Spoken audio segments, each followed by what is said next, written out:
बिस्मिल्लाहिर्रहमानिर्रहीम। अस्सलाम वालेकुम व्यूअर। इस वीडियो के अंदर मैं आप लोगों को 10th क्लास के जो फिज़िक्स के इम्पॉर्टेंट लॉन्ग क्वेश्चन है इस वीडियो के अंदर आप लोगों को बताऊंगा। और ये जो 2022 का जो एस एल ओज़ पेपर बनेगा उसके लिहाज से जो इम्पॉर्टेंट लॉन्ग क्वेश्चन है इसके अंदर बताऊंगा, इसलिए आप लोग ये वीडियो एंड तक देखेंगे। चलते हैं। सबसे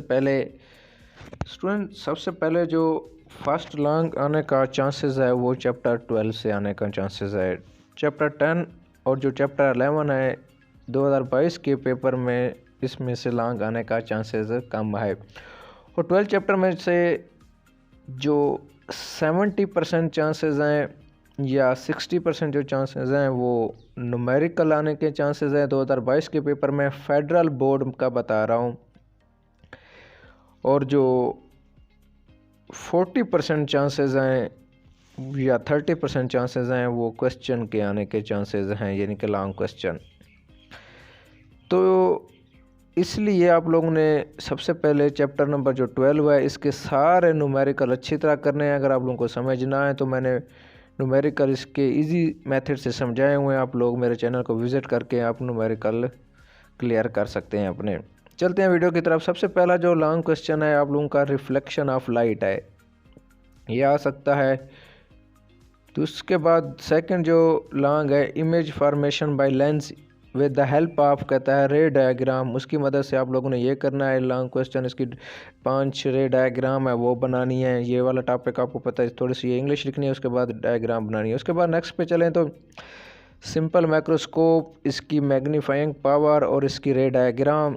इसके बाद कंपाउंड माइक्रोस्कोप, इसकी रे डायग्राम भी बनानी है, साथ इसकी मैग्नीफिकेशन भी। इसी तरह एक टेलीस्कोप है हमारे पास, इसकी भी रे डायग्राम और इसकी मैग्नीफिकेशन ये आप लोगों ने करनी है। इसके बाद नेक्स्ट चैप्टर 13 जो है ये लॉन्ग के लिए इम्पॉर्टेंट है। इसमें से जो क्वेश्चन आने का चांसेस है वो 70% है या 60% है और 40 या 30% न्यूमेरिकल आने का चांसेस है।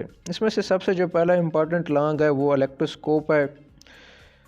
उसके बाद कम्बिनेशन है, एक कैपेसिटर का सीरीज़ कम्बिनेशन है और पैरेलल है। और इन सीरीज़ और कम्बिनेशन पैरेलल में से लॉन्ग आने के बहुत ज़्यादा चांसेस हैं। और इसके न्यूमेरिकल भी आप लोगों ने करने हैं, लेकिन कम चांसेस है लेकिन करने हैं इस चैप्टर के भी न्यूमेरिकल।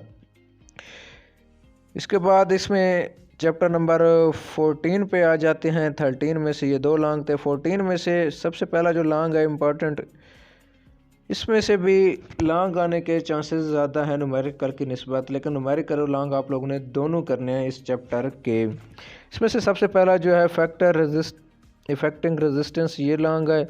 उसके साथ जो 2 इम्पॉर्टेंट लॉन्ग हैं जैसे कि 13 चैप्टर के अंदर थे सीरीज़ और पैरेलल कैपेसिटर के थे, तो यहाँ पे रजिस्टर के 2 जो कम्बिनेशन है ये आप लोगों ने लाजमी और हर हाल में करने हैं। वेरी इंपॉर्टेंट है लॉन्ग के लिए। चैप्टर नंबर 14 10th क्लास की फ़िज़िक्स फेडरल बोर्ड। इसके बाद इसमें से एक जो लॉन्ग है, इसमें से तो 2 लॉन्ग उसमें 13 में से बताए हैं, 2 लॉन्ग आप लोगों को मैंने 14 में बताए हैं, सीरीज़ वाला यानी कि पैरेलल वाला। इसके बाद 15 चैप्टर जो है that is very very important for long. इस चैप्टर को आप किसी लिहाज से भी नहीं छोड़ सकते।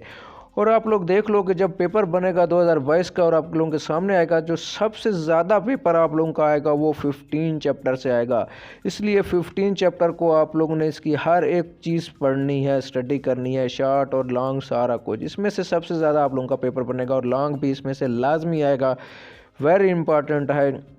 इसमें भी न्यूमेरिकल की निस्बत लॉन्ग आने के चांसेस ज़्यादा हैं, लेकिन इसके 3-4 न्यूमेरिकल हैं, आप लोग वो भी लाजमी कर लेना। सबसे पहला जो इसमें से लॉन्ग है वो turning effect of a current carrying coil in a magnetic field वाला, लेकिन इम्पॉर्टेंट है, ज़्यादा इम्पॉर्टेंट नहीं है लेकिन आ सकता है। इसके अलावा आप लोगों को बताऊं, क्योंकि मैंने बताया ये जो चैप्टर 15 है ये सारे का सारा इम्पॉर्टेंट है। इसमें से दूसरा लॉन्ग जो है वो डीसी मोटर है। तीसरे लॉन्ग की बात करें तो इलेक्ट्रोमैग्नेटिक इंडक्शन, ये वेरी इंपॉर्टेंट लॉन्ग है। इसके बाद है एसी जनरेटर, ये भी वेरी इंपॉर्टेंट लॉन्ग है। इसके बाद है म्यूचुअल इंडक्शन, ये भी वेरी इंपॉर्टेंट है। आप कहोगे सारे इंपॉर्टेंट है, क्योंकि मैंने पहले बता दिया 15 के जितना भी लॉन्ग है वो सारे इंपॉर्टेंट है, कोई भी आ सकता है।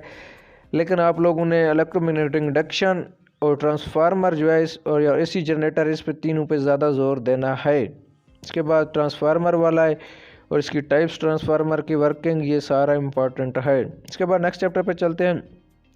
चैप्टर 16 में से 2 लॉन्ग इम्पॉर्टेंट हैं, एक तो गेट्स हैं और एक क्या है CRO है, कैथोड रे ऑसिलोस्कोप, ये आ सकती है। और इससे ज़्यादा जो चांसेस हैं वो गेट्स हैं, और गेट्स में सारे गेट्स आते हैं, and gate, or gate, not gate, nand gate, nor gate, ये जितना भी गेट है 5-6 जो गेट हैं ये सारे आ सकते हैं। इसकी डेफिनेशन याद करनी है और क्या करना है आप लोगों ने, इनकी ट्रुथ टेबल और इनके सिंबल जो बने हुए होते हैं वो आपने करनी है, और यही पूछा जाएगा आप लोगों से। ये चैप्टर 16 था। उसके बाद चैप्टर जो 18 है ना, उसमें से भी लॉन्ग आने के चांसेस हैं, और इसमें से लेकिन 70-80% जो चांसेस हैं वो न्यूमेरिकल आने के हैं, बाकी 20 या 30% जो चांसेस हैं लॉन्ग आने के। अगर लॉन्ग क्वेश्चन इसके न्यूमेरिकल तो आप लोगों ने लाजमी करनी है 18 चैप्टर के। अगर लॉन्ग कौन से इंपॉर्टेंट है वो सबसे पहला है न्यूक्लियर ट्रांसमिटेशन, और इसके साथ अल्फ़ा, बीटा और गैमा डिके की जो एग्जांपल हैं आप लोगों ने वो करनी है, ये सामने दी हुई हैं। अल्फ़ा डिके, बीटा डिके और गैमा डिके, ये प्रोसेस क्या होता है, ये साथ आपने एग्जांपल 3 याद करनी है। उसके बाद जो वेरी इंपॉर्टेंट लॉन्ग क्वेश्चन है न्यूमेरिकल, अगर नहीं आएगा तो इनमें से ही कोई आएगा, या तो हाफ लाइफ आएगा, ये इसकी हाफ लाइफ, इसकी ये डायग्राम, ये सारा कुछ करना है, या ये साइड बॉक्स दिया हुआ है आप लोगों को, अल्फ़ा डिके, बीटा पार्टिकल और गैमा रेज, इन तीनों के दरमियान अक्सर डिफरेंस आ जाता है। ये कलर में दिया हुआ है आप लोगों को, अल्फ़ा क्या होता है, पार्टिकल, बीटा और गैमा, इनके दरमियान डिफरेंस आ जाता है लॉन्ग में ज़्यादातर, ये भी इम्पॉर्टेंट है और हाफ लाइफ की तरह। इसके बाद नेक्स्ट पे चलें तो आप लोगों के पास फियन रिएक्शन लॉन्ग में आ सकता है, फियन नहीं आएगा तो क्या आएगा आप लोगों के पास। इसके बाद जो लास्ट लॉन्ग है आप लोगों का वो क्या है, न्यूक्लियर फियन रिएक्शन है, फिशन आएगा या क्या आएगा, फियन आएगा। ये दोनों भी वेरी इंपॉर्टेंट लॉन्ग क्वेश्चन है। इसके अलावा कोई भी प्रॉब्लम आप मुझे बता सकती हैं, और नेक्स्ट वीडियो के अंदर मैं आप लोगों के 10th क्लास की जो फिज़िक्स है उसके शॉर्ट क्वेश्चन आप लोगों को बताऊंगा। और चैप्टर 18 और 12 के बताए हैं न्यूमेरिकल वेरी इंपॉर्टेंट हैं, इसलिए दोनों के न्यूमेरिकल अपलोड मैंने किए हुए हैं, बहुत ही ईजी मेथड से समझाए हुए हैं, आप लोग क्लियर कर सकते हैं।